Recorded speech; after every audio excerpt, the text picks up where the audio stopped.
இன்றைக்கி தான் நான் முறையாக வந்து என்னோடய ஃபுல் விலாக் எடுக்கிறேன். ஃபுல் விலாக்னால் அந்த லாங் வீடியோங்கிறது இன்றைக்கி தான் நான் முதல்ல எடுக்கிறேன். பிகாஸ் நான் இத்தனை நாளாக வந்து அந்த ஷார்ட்ஸ் வீடியோ தான் போட்டிருந்தேன். இல்லை ஒரு லாங் வீடியோ கூட போட்டதில்லை. இதுக்கு முன்னாடி ஒரு தடவை லாங் வீடியோன்னு ஒன்று போட்டிருக்கேன். அது லாங் வீடியோ வந்து போர்ட்ரேட்டில் எடுத்ததுனால அது ஷார்ட்ஸ் வீடியோ அப்லோட் ஆகிடுச்சு. அது எப்படி எடுக்கணுங்கிறது எனக்கு ஐடியா இல்லை. ஒரு வழியாக இன்றைக்கி வந்து லாங் வீடியோ போட்டுட்டேன். லாங் வீடியோவில் நான் ஈவினிங்க்கு மேலே தான் எடுக்க ஆரம்பித்தேன். ஈவினிங்கில் நான் என்னென்ன சும்மா பண்ணுறேன்னு சொல்லிட்டு 1-2 விஷயம் உங்கள்கிட்ட காமிக்கலான்னு சொல்லிட்டு தான் வந்தேன். இன்றைக்கி வந்து என்னோடய கிச்சன் அலைன்மெண்ட் வந்து உங்களுக்கு காமிக்க போகிறேன். இந்த மாதிரி பாட்டில்ஸ் எல்லாம் டெய்லி வந்து எப்படி தொடச்சி வச்சுக்கிட்டிங்கன்னா ஒரு டெய்லி இந்த மாதிரி ஈர டவல் போட்டு வாரத்துக்கு ஒரு தடவையாச்சும், டெய்லி கூட இல்லை, வாரத்துக்கு ஒரு தடவையாச்சும் நல்லா தொடச்சி வச்சுக்கிட்டிங்கன்னா அவ்வளோ சூப்பராக இருக்கும். இந்த குட்டி பாட்டில்ஸ் எல்லாம் நான் மீஷோவில் வாங்கினேன். மீஷோவில் வந்து 250 தான் எனக்கு 12 பாட்டில்ஸ் கிடச்சிது.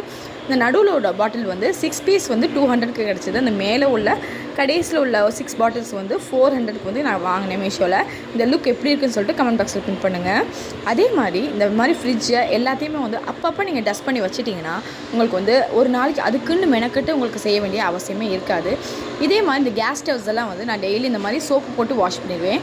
2 நாளைக்கு ஒரு தடவை சோப்பு போட்டு வாஷ் பண்ணுவேன். டெய்லி வந்து சும்மா ஈர டவல் வச்சு க்ளீனாக தொடச்சிடுவேன். இந்த மாதிரி ஈஸியாக நம்ம தொடச்சி வைக்கிறதுனால நம்மளுக்கு டெய்லி சமைக்கிறப்ப நம்மளுக்கே வந்து ஒரு தானாக ஒரு இன்ட்ரெஸ்ட் வரும். நம்மளுக்கு சமைக்கணுங்கிற இந்த மாதிரி க்ளீனாக இருக்கிறத பார்த்துட்டு உள்ளே வரும்போது ஒரு ஃப்ரெஷ் லுக், ஒரு பாசிட்டிவ் லுக் நம்மளுக்கு வருங்கிற மாதிரி என்னோட ஒரு நினப்பு. அது கரெக்டாக தப்பான்னு எனக்கு தெரியலை.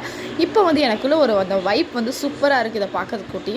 சரின்னு சொல்லிட்டு நெக்ஸ்ட்டு வந்து ஒரே ஒரு வேலை, பெரிய வேலை, அதுதான் பாத்திரம் விளக்குற வேலை இருந்துச்சு. நெக்ஸ்ட்டு இன்னொரு பெரிய வேலை, அதுக்கப்புறம் நான் நெக்ஸ்ட்டு காட்டுறேன்.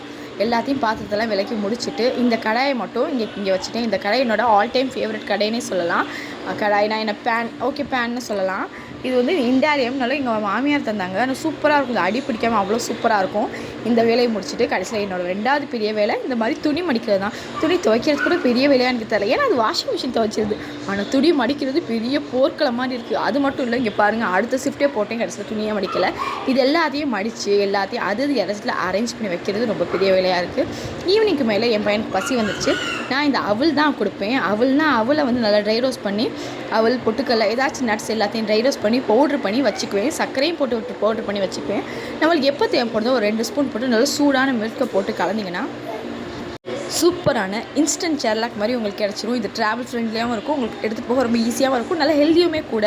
இங்கே பாருங்கள் எப்படி வந்துருச்சுன்னு. இது ஒன்று சாப்பிட்டாலே என் மகனுக்கு வந்து நைட்டு வரையும் நல்லா ஃபில்லராகவே இருக்கும். சரி, ஈவினிங் ஆகிடுச்சு, ஈவினிங் 6 மணி ஆகிடுச்சுன்னு சொல்லிட்டு கம்ப்யூட்டர் சாம்பிராணி தான் நம்மளுக்கு ஈஸியான விஷயம். கம்ப்யூட்டர் சாம்பிராணி எல்லா இடத்துலையும் அழகாக காமிச்சிட்டு இன்றைக்கி விலாகை ஃபினிஷ் பண்ணிட்டேன்.